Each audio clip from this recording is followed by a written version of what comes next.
Assalamualaikum warahmatullahi wabarakatuh. Halo semuanya, saya Dina. Di sini saya akan menjelaskan tentang manipulasi dasar-dasar mikrokontroler. Mikrokontroler adalah sebuah chip yang berfungsi sebagai pengontrol rangkaian elektronik dan umumnya dapat menyimpan program DID atau Disability Development.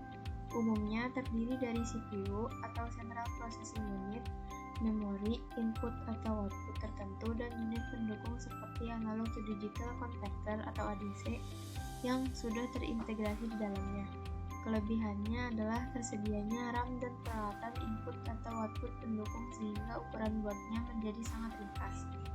Umumnya dapat menyimpan program DID MCS51 ialah mikrokomputer CMOS 8-bit dengan 4KB flash PROM yang dapat dihapus dan ditulis sebanyak 1000 kali. Bagian-bagian yang akan kita bahas adalah port, input atau output, clock, arsitektur dan general purpose area C, SRAM, EEPROM, dan SREG. Yang pertama, port input atau output merupakan sebuah port atau tempat dipasangnya konektor input-output di mana setiap port di bawah kontrol prosesor. Port ini sering kita jumpai di bagian motherboard berupa sekumpulan port yang siap dihubungkan ke hardware lain. A. Port paralel.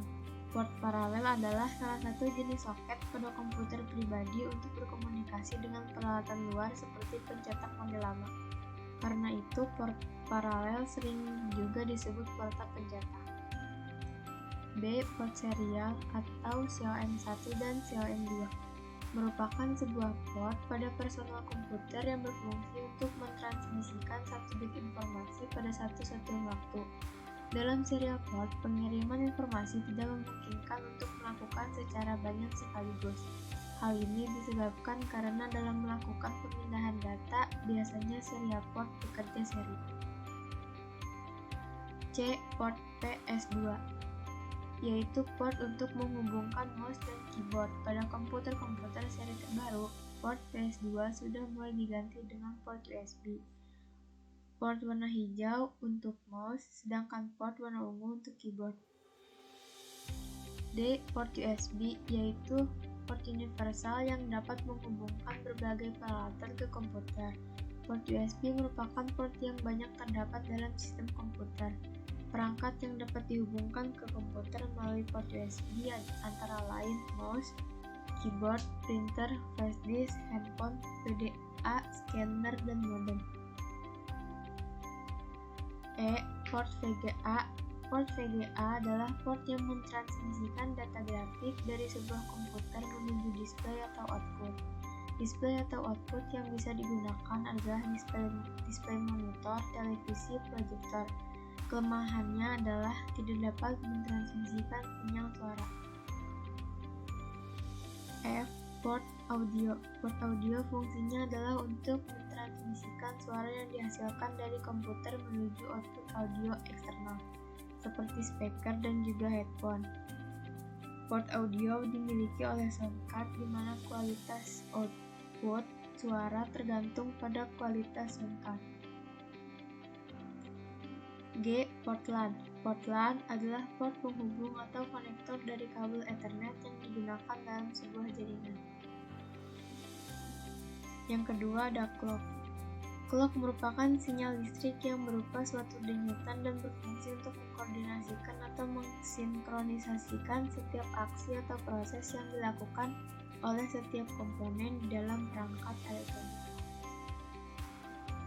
Istilah-istilah penting yang berkaitan dengan clock.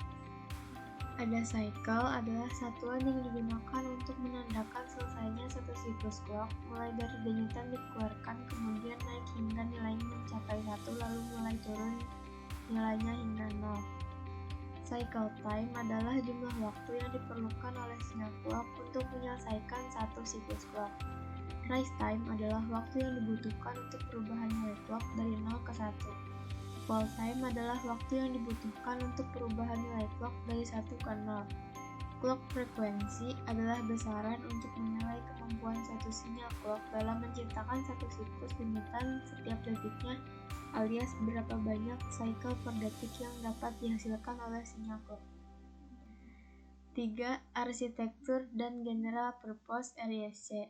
RISC atau Reduced Instruction Set Computer atau komputasi set instruksi yang disederhanakan merupakan sebuah arsitektur komputer atau arsitektur komputasi modern dengan instruksi-instruksi dan jenis eksekusi yang paling sederhana.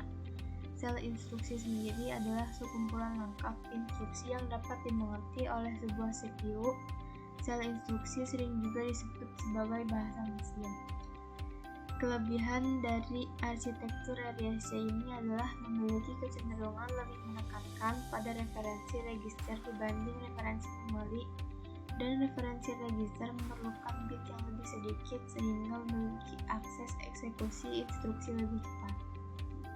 General Purpose Register (RPR) merupakan penyimpan data yang akan diolah oleh ALU, dan hasil operasi dari ALU terdiri dari 32 file register 8 bit yang terhubung langsung dengan ALU.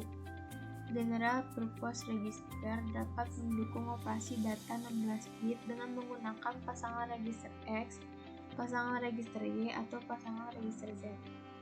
Adalah SRAM atau Static Random Access Memory. Ini adalah memori akses random statis. Statis menandakan bahwa memori menyimpan isinya selama power tetap berjalan. Tidak seperti RAM dinamis atau DRAM yang perlu disegarkan secara berkala. SRAM dirancang menggunakan transistor tanpa kapasitor. Tidak adanya kapasitor tidak membuat kebocoran daya sehingga SRAM tidak memerlukan refresh berkala. SRAM juga dirancang menggunakan desain cluster 6 transistor untuk menyimpan setiap bit informasi. Chip SRAM biasanya digunakan sebagai cache memori, terutama karena kecepatannya.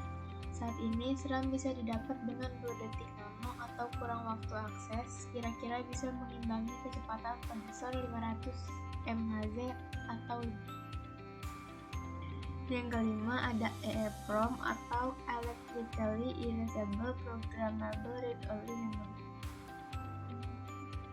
EEPROM adalah sejenis chip memori tidak terhapus yang digunakan dalam komputer dan peralatan elektronik lain untuk menyimpan sejumlah konfigurasi data pada alat elektronik tersebut yang tetap harus terjaga meskipun sumber daya diputuskan, seperti tabel kalibrasi atau konfigurasi perangkat.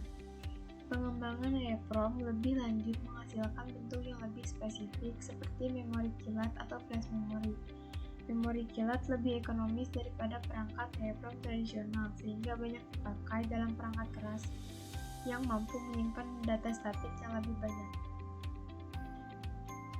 Kelebihan utama dari EEPROM dibandingkan EEPROM adalah ia dapat dihapus per blok data tergantung alamat yang diinginkan untuk dihapus secara elektrik.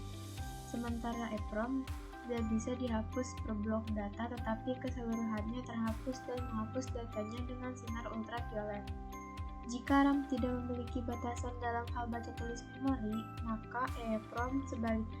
Beberapa jenis EEPROM keluaran pertama hanya dapat dihapus dan ditulis ulang atau erase rewrite sebanyak 100 kali, sedangkan model terbaru bisa sampai 100.000 kali.